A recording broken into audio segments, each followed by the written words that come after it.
นี่แหละเนาะสิ่งที่ได้เอาไปอันนี้เป็นห้านเก่าของต้อมเลยทุกคนเลยห้านต้อมเอาอยู่ตรงนี้เพื่อนรอแผ่นอันนี้ตัดเป็น2 ช่วงเลยฮะมันเงาพูดดิ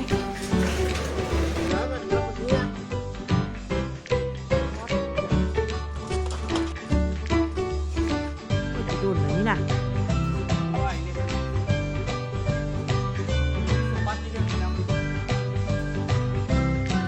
นี่แหละต้นไม้ที่พอสดตกขนาดตอนนี้นี่ก็ถือว่าเครื่องที่เราเสียเอาไปก็ถือว่าพอเรียบร้อยนะทุกคนก็สบายดีทุกคนสบายดีตอนเช้าเด้อแล้วมือสงกรานต์ละสิได้เกี่ยมโตกับลองสารใส่สมบูรณ์แล้วเราทุกคนไปเริ่มเฮ็ดห้านต่อเรื่อยๆเนาะแต่ว่ามื้อนี้นี่ก็พอสดมาตีไม้แบบให้เพิ่มอีกทุกคนเสริมความแข็งแรงเนาะเพื่อสิได้เอาไปลองสารได้สะดวกสบาย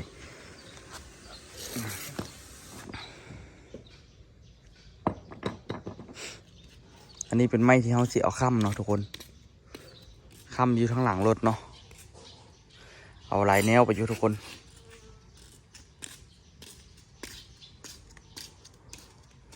ก็เป็นไม้เก่าที่ตัวเอามาได้ใช้สมบูรณ์นั่นแหละเอาไปแรกๆเนาะแล้วก็ใส่หลังรถกลับมาพร้อมเป็นไม้ประจำเลยกะบ่ฮู้ว่าสิได้เอาอย่างไปอีกสุดนี้นอกจากนี่แหละนี่แผ่นพวกนี้แหละอันนี้ก็จักสิเอาไปยังไงนี่หรือว่าเอาใส่ก้อนหมูวะก็คนเอาใส่จะได้เอาไปจะได้3 แผ่นมุ่นนะโอ้ไปซื้อตัวนี้มันแพงเด้อแผ่นอันนี้ก็ได้มันเงินหลายเติบเนาะเอาไปเฮ็ดเพดานตัวเพดานห้องนอนห้องน้ำเนาะมี2 แผ่น3 แผ่นเนี่ยก็เกือบแล้วละก็โอเคอยู่แต่ว่ายังเหลือพวกคานเนี่ยพวกนั้นก็ยามันเนาะค่อยให้ไปเดี๋ยวมันก็แล้ว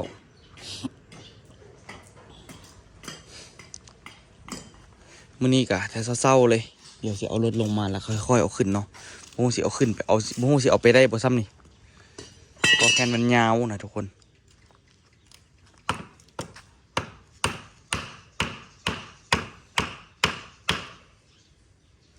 ตัวไหนมันบ่แข็งแรงก็ตีใช่ไหมเอาไปไกลได้ทุกคนเนาะให้มันเอาดีๆได้บ่ให้มันไม่หักบ่ให้มันแตกเนาะซ่อมแซมกันไปเป็นไปได้เท่าหน้านี่สิจอดโครงเหล็กไว้เลยเอาโครงเหล็กจอดไว้ก็ดีขึ้นกัน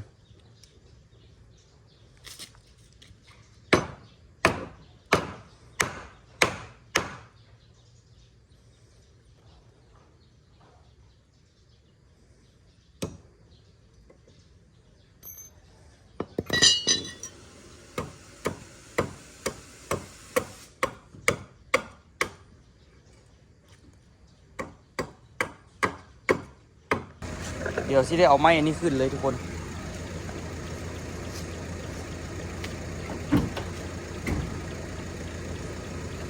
ได้ตามตลอดตัวนี้ก็ได้ซื้อมา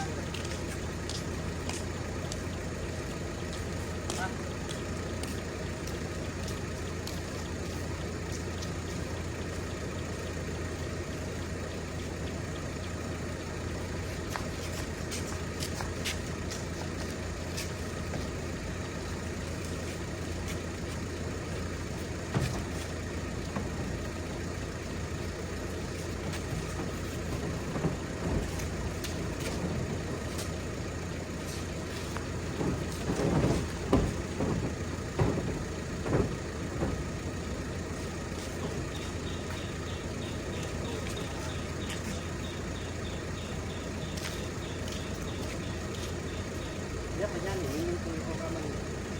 เอาแก้มเลยชื่อทางการเลยนะ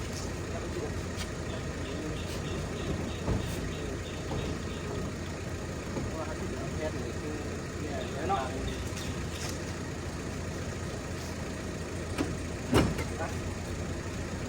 เดี๋ยวเจอก่อนเพื่อนรอแผ่นอันนี้ตัดเป็น2 ส่วนเลยฮะมันเงาพูดดิก็ตามขึ้นเอ็ดไม่หนึ่งเลยงมลงแม่ใช่เลยหรือว่าความลงความที่มันหรอความว่า ต้องจะได้เงินได้หรอแต่ว่าค่อยไหลยักษ์เลยนี่ไม่เป็นนะ เฮ้ยเสื้อเนี่ยจีเองคนนี้ผมมีปัญหานี่นะมันไปทางหน้าผู้เด็กรู้ได้เลยจี้ คุณว่าเอาความลงมันวะ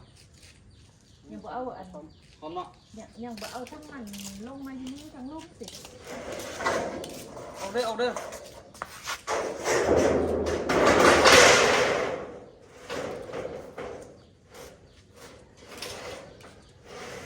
โอ้ดีเลยนี่เอาไปซื้อแผ่นอลูซิ่งในรถนี่อันไว้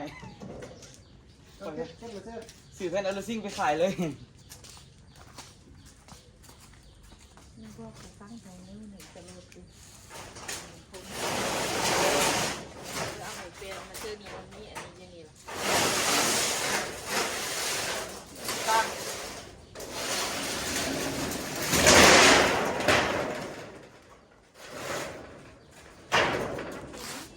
มีถุงมือหน่อยไหมถุงมือพาเลยว่าถุงมือหน่อยไหมว่าถุงมือครบมือ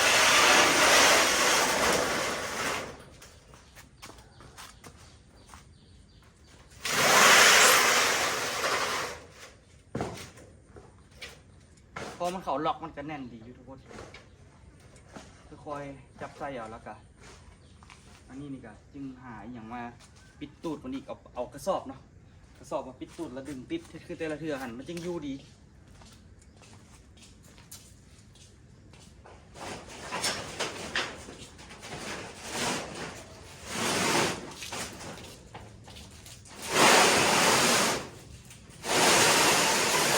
มันถุงมืออันนี้อย่างวะ จะได้สอนกันนะตัดนะ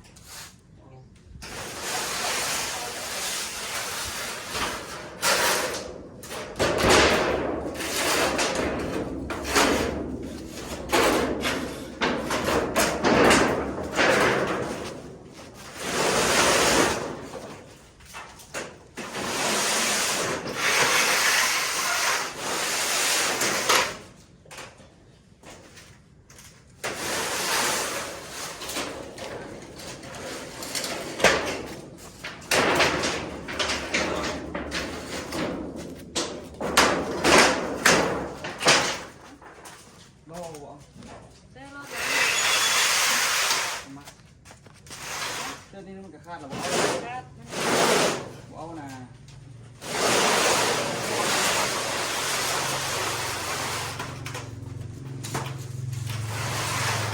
น้องกายแล้ว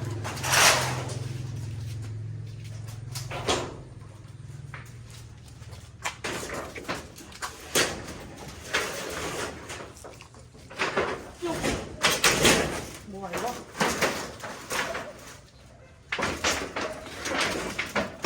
เอาแผ่นเดียวแม่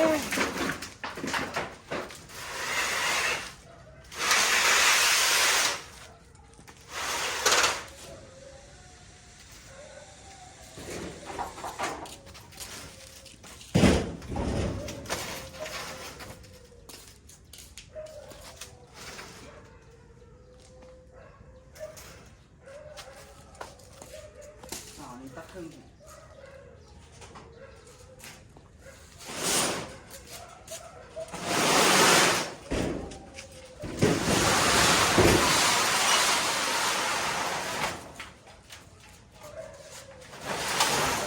เราขึ้นอยู่ขึ้นก้น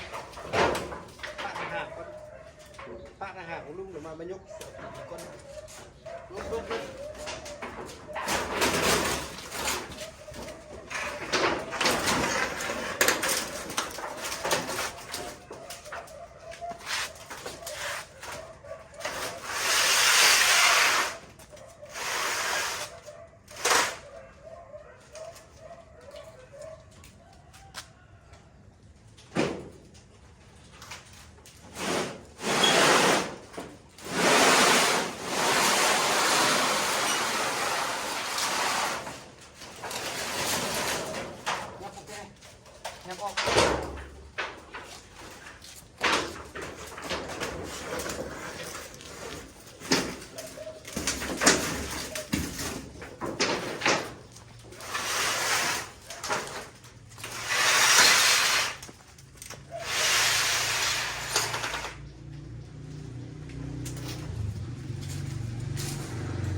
แม่นและเหม็นเหี่ยวหนูอยู่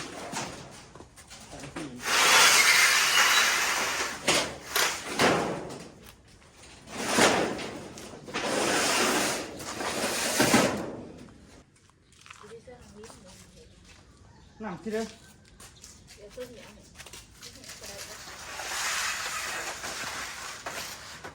ยกสกันโอจับสกันโอเหี่ยว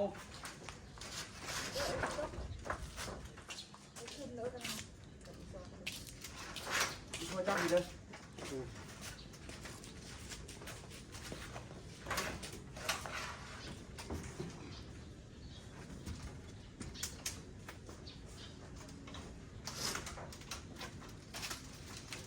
โอ้หนัก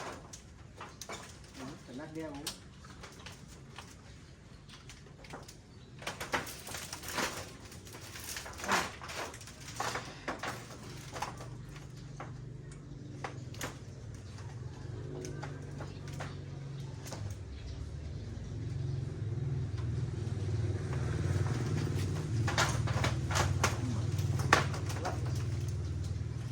ไหล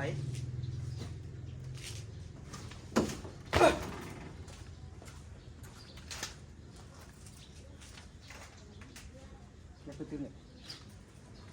ยับไปตื้อไปยับไปนึง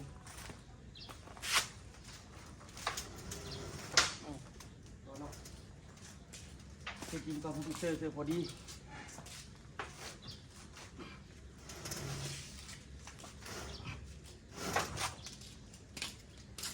เฮ็ดอยากเฮ็ดไหมอันนี้ก็ยักขึ้นแม่นี่ก็ได้เฮ็ดพูดอย่างนี้นี่ด้านนี้มันพอจะยกขึ้นเลยข้างทางนี่นะมันพอดีกันเลย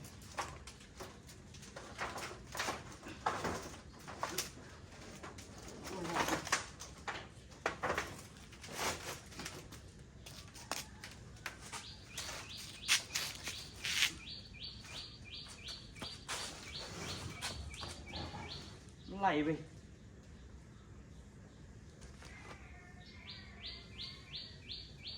เอานั่นก่อนเอากระสอบเอาพาตูดนี่ก่อนพอ ดีเขามาดี เอามาหลายๆนะคือทุกคนคนอภัยพาไปนิ้วเส้นออกจากกล่องคนนี้มัน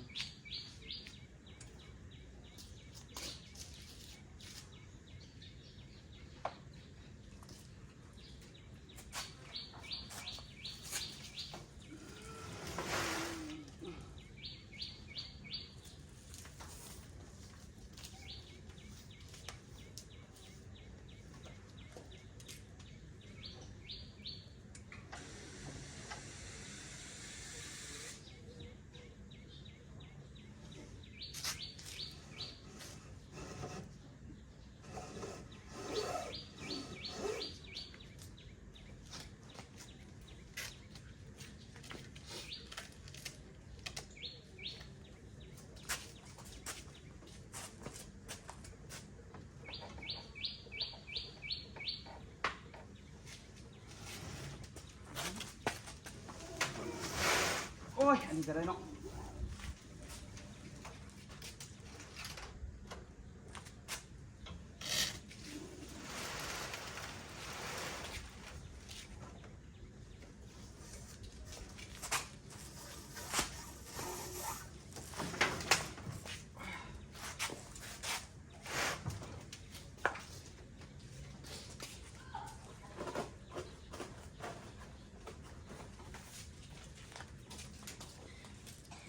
อันนี้นะมันสวดกันนะอยากคนพอดีกันนะเอามัดไปก่อนเพื่อจีบไปแป้ง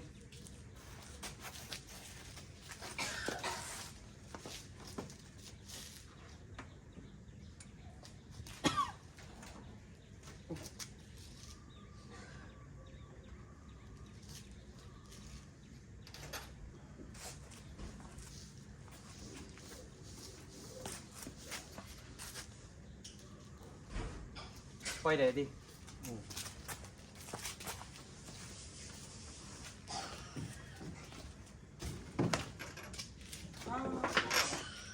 ลืมมันนี้มัดกันเลยเอาละ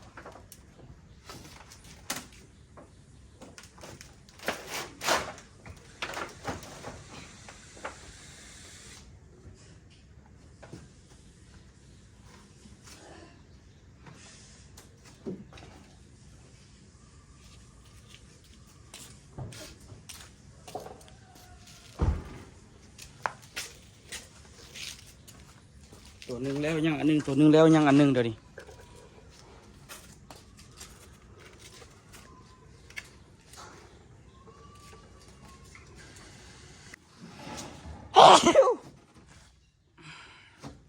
เบิ่งทุกคนสมบัติยังบ่มีจำนี่เนาะเบิ่งเด้อ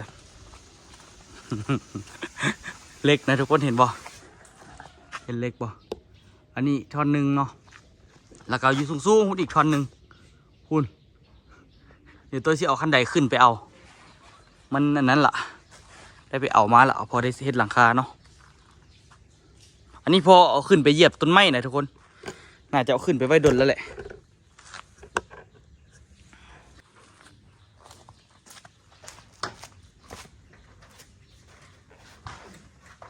สั้นสูงฟ้าพอเล็กอันนี้คือโอนแอนเถอะวะ เฮ้ย อันใดเทิงนี่นะคือตะกี้ฮักนี่แหละ มันเหรอมันน็อตมันเฮีย อ๋อถูกเฮตานี่ตะยานเถอะวะ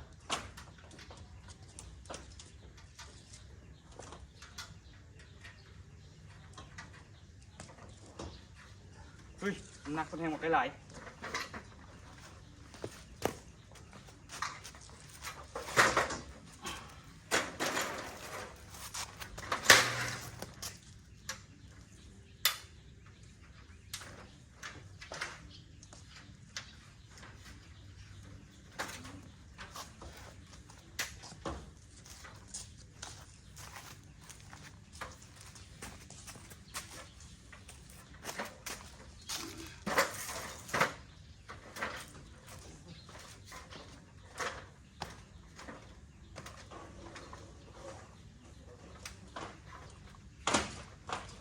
ยานนี่เพิ่นโอ้ยโอ้ยโอ้ควันลงตายแฮะ ขึ้นกุ๊กของผมดีกว่า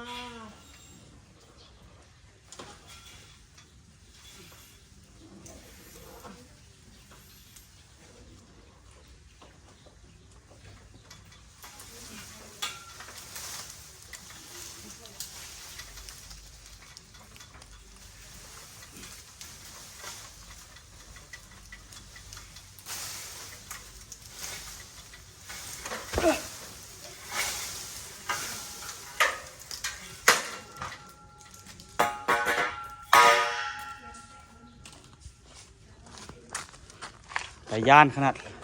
ซอกน็อตเซอร์ก้อนนั่นนะนี่ได้ละเศษหนึ่งยังเหลือเศษหนึ่งอยู่ถึงมันตัวนั้นใหญ่กว่าแต่ว่ากระสูงเติบกกนี่ผัดคล้ายได้นี่บุษใส่เศษกันยาวนี่แผ่นเพดานของ SCG พุ่นนะเมืองทองอยู่ในเตี้ยยานแตกเด็กก็แตกเลยวัดดวงกันไปเลย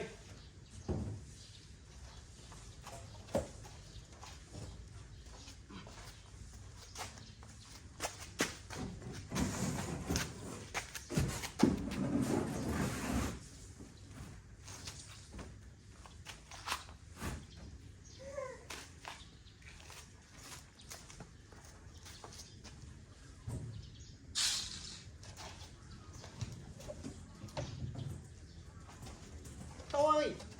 ไปสวย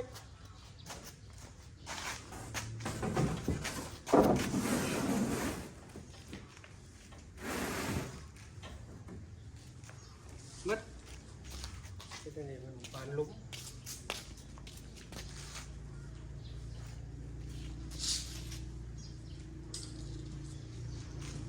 ปิดกล้องเถอะ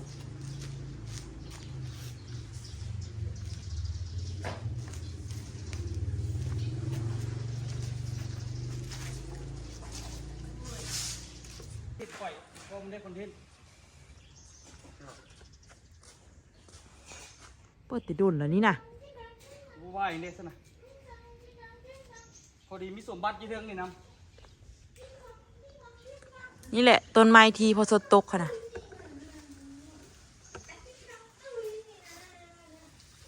ระวังเด้อเฮ้ย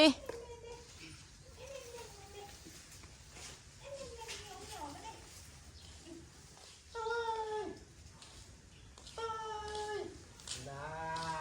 เรียกว่าบ้านจนพิษฝ่ายแท้ โดดขึ้นไปเนี่ย โยนลงไปเลยเนาะพ่อเนาะ โยนลงฟากพุ่นเด้อ กูลงซ้ำ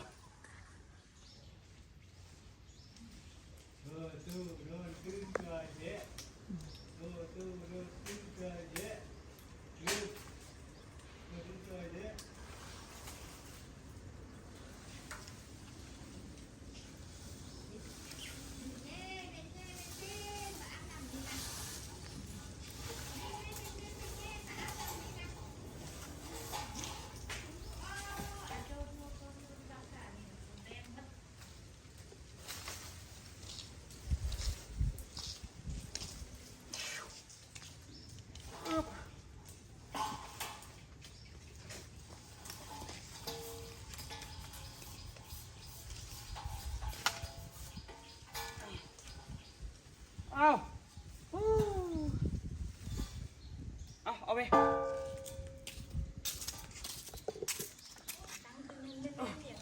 ไปเด้อ โอ้กล้วยไม้เป็นดอกเนาะแม่เนาะ จังใดอย่างดอกเพิ่งนั่นนะตะกี้คือมีดอกเพิ่งเราบ่เห็นละ อยู่สิได้นี่ปะ ดอกสีเหลือง เอาใหม่ไปกายผมลงมาเด้อ พี่มุ้นแม่ อันนี้อันนี้เยียบบ่ได้เท่าใดเนี่ยนะตุ้ยจับงาหน่อยเห็นเอา โยนโยนโยนโยนโยนโยน เขามีมดส้มนี่แม่เนาะ นี่ก็อยากให้มีไป ระวังได้เยียบตัวขวดอันนั้นมันเงินงาม ลงมาเด้อไป เดี๋ยวเยียบตัว นี่แหละโอ้นี่แหละโ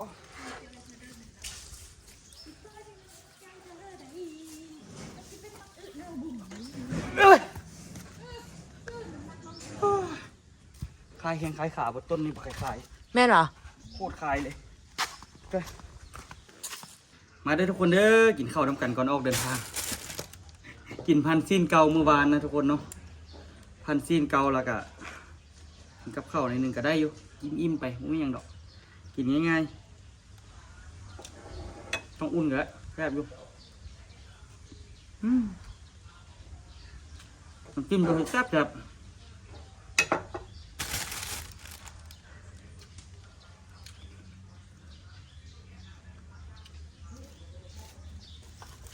เนี่ยมันก็มี2 อัน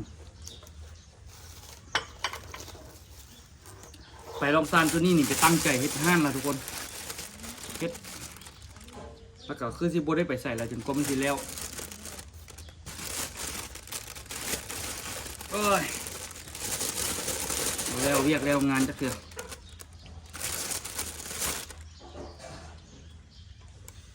ยังแซ่บอยู่เด้ทุกคน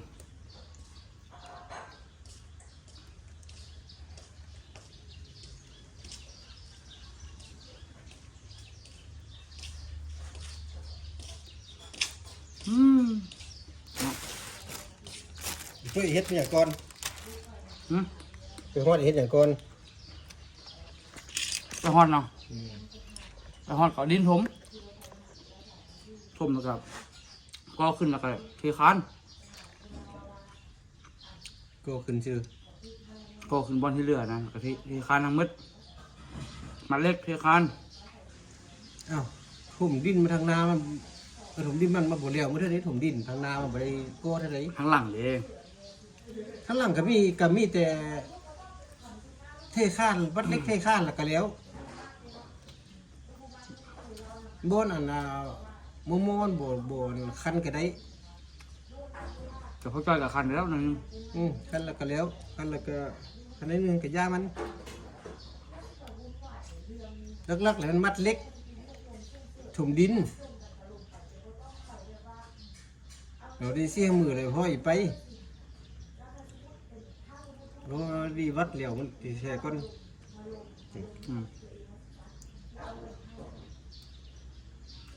โอ้เขาติดมือ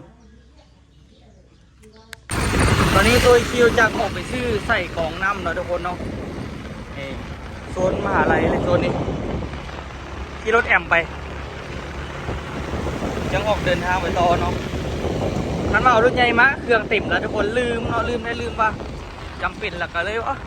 ครอบรถจักรไปซะหมวกกันน็อกกับโบมีหมวกกันน็อกใครได้ขี่จักรโบมีหมวกกันน็อกจักรไปจะเร็ว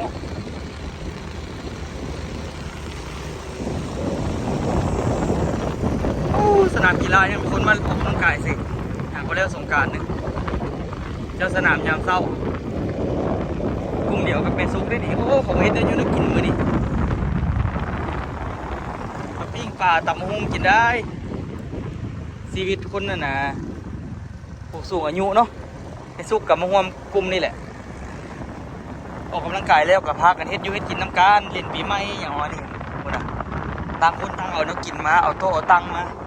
คักสุดโซนมหาลัยก็ยังเงียบอยู่ทุกคนมื้อนี้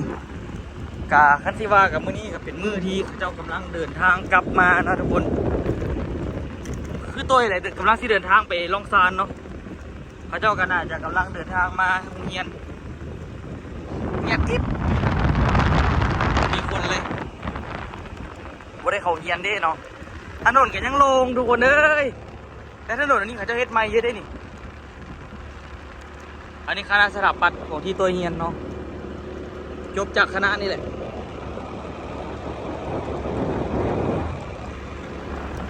มีถนนทางอย่างเข้าไปปกติอันนี้เป็นบนจัดรถของคณะ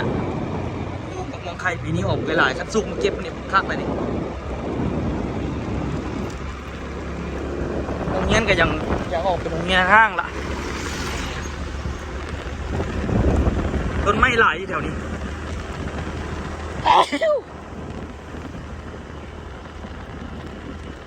ตอนนี้นี่ก็ถือว่าเครื่องที่เราเสียออกไปก็ถือว่าพอเรียบร้อยนะทุกคนก็มีซ้ำนี่แหละที่จริงมันไม่ได้หลายแฮงดอกเนาะเฮ็ดห่างให้อย่างมามันก็พอฮับได้อยู่เอาไปใส่ทุกคนแต่ว่าอย่างคาหลังคาอยากขี้ไล่ไปล้างไปเช็ดดีๆแล้วก็บางทีตัวสิเอาสีมาทาใหม่งาม